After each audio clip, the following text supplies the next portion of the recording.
Barnard Castle wasn't just a town with a railway, it was a crossroads. 4 railway lines met here and trains crossed the Pennines in both directions. And today you'd hardly know any of it ever existed.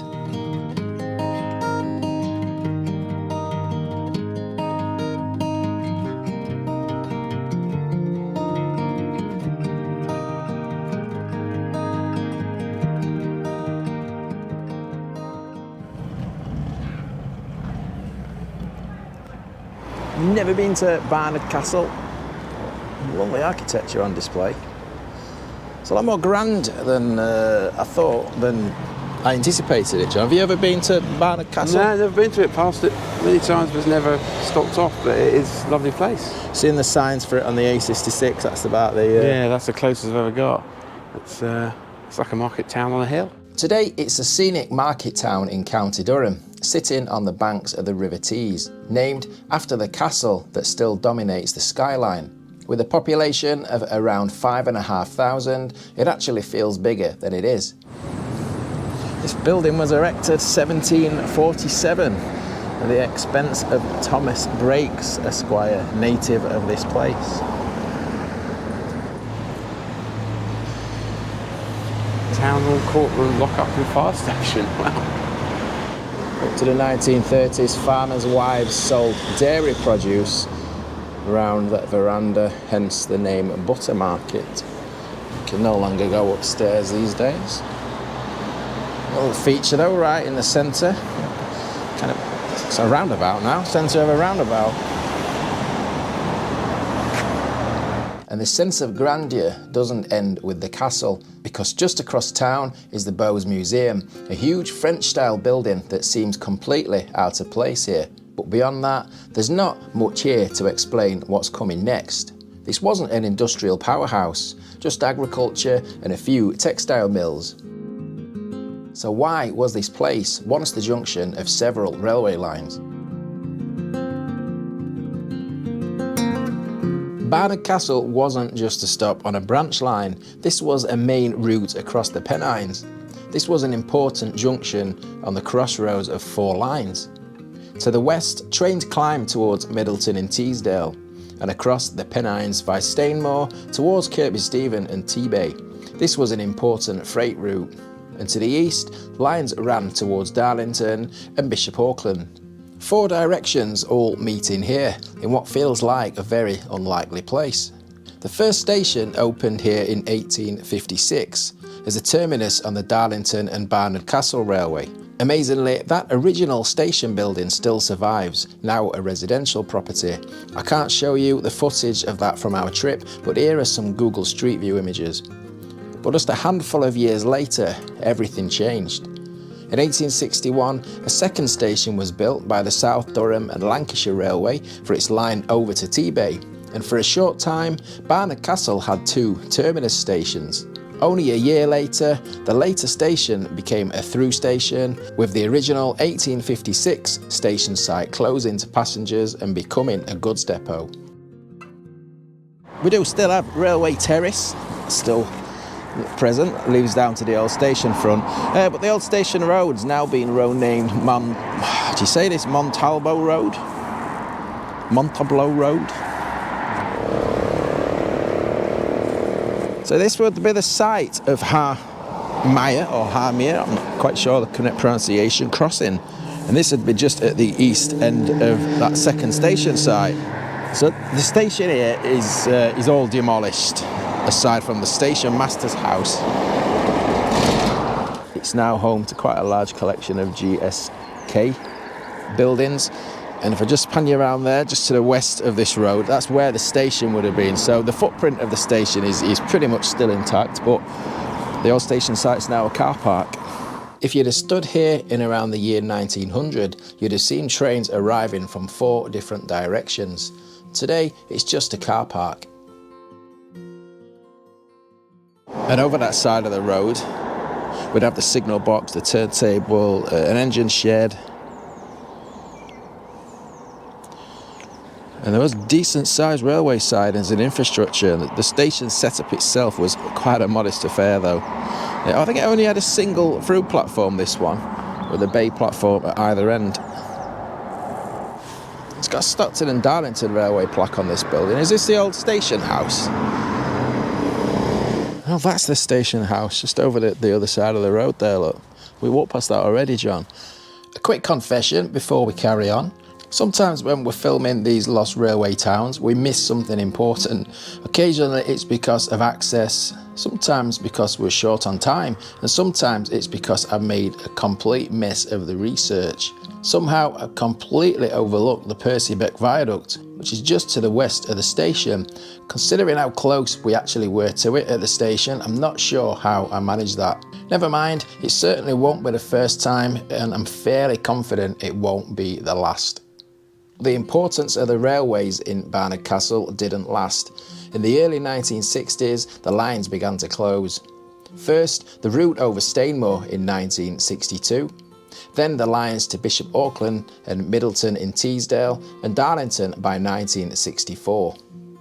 And just like that, the routes that made this place important began to disappear. So that was the station, the other side of the hedge here. And that's where the car park is now for the GSK. And just around kind of where we're looking here, like where this road kind of widens, we had the station building just here on the left-hand side. One of the things I enjoy about doing these Lost Railway Town episodes, John, they're not in-depth, they're not comprehensive looks around towns, but I'm getting to places that I'd never have a business to go to. I'd never Exactly, bother. you've got a reason now to go to these places and just check this out. This river is amazing. So this is the River Tees.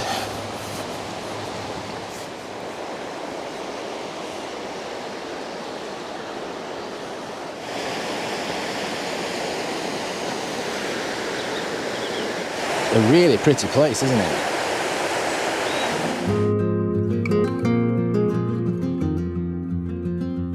Just to the west of the town stood one of the many dramatic structures on the South Durham and Lancashire Union Railway.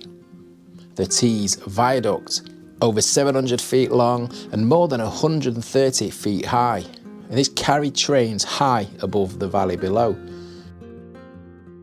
So the Tees Viaduct, we're just ascending up this bank in here to go and get a closer look, hopefully, at some of the remains of the piers. So here it is, just appearing through the trees here. This viaduct is demolished now, but there are these piers at either side of the river that do remain. It's huge, John. It is massive. Just look at the photographs. The scale of this viaduct is incredible. It's 40 metres above the river and had 4 towering stanchions, now gone, and then these 2 piers, which are massive. We've got remains at the other side as well that we've got a look at from the drone. Can't see them, there's too many trees from here.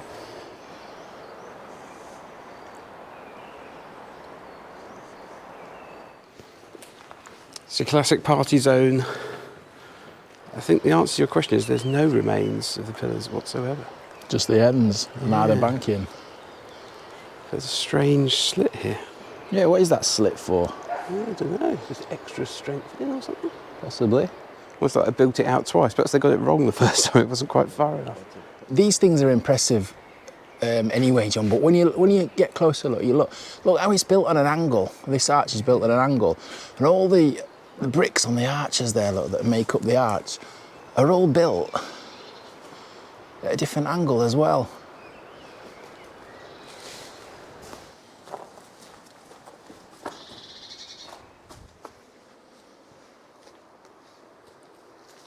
You can see that the steel rods look where they had to pin the viaducts at some point in its history.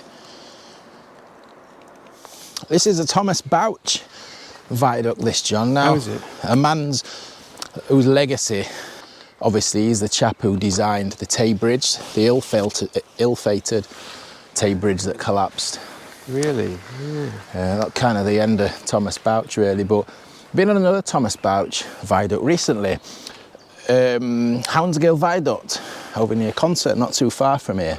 And somebody said, were you not apprehensive about walking over the viaduct? Oh, right, because it might fall down. Well, yeah, I mean, but You know, we've come across Thomas Bouch in the Lake District this weekend. He's designed a lot of things. Yeah. In that area, you know, there must be so much of his work still standing, but that one, a massive failure, don't get me wrong, an absolutely devastating failure, but his whole legacy just completely wrecked.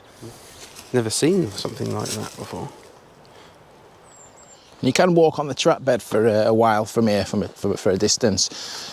And in that direction, you're either going to Middleton-in-Teesdale, which the line separates over in that direction, or you've got the Stainmore line, so it's the line over to Kirkby Stephen and Penrith. Always fascinated me, that Stainmore line. I'd love to go and have a closer look at that. Yeah, there's another viaduct set of remains to explore there, isn't there?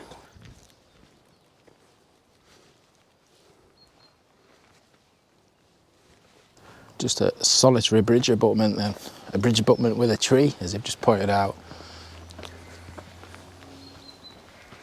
It's not far outside Barnard Castle that the two lines that went west started to split. And you can start to see it here, look, because we've got a higher shelf on this side and then we've got like a lower plateau on that side. So as I say, that way for Middleton-in-Tees, and this way went over towards the Stainmore summit. And then as ever on the old maps, we see there's a signal box by the junction. And these two lines, they ran side by side for quite a while, didn't they, before they both went in their separate ways.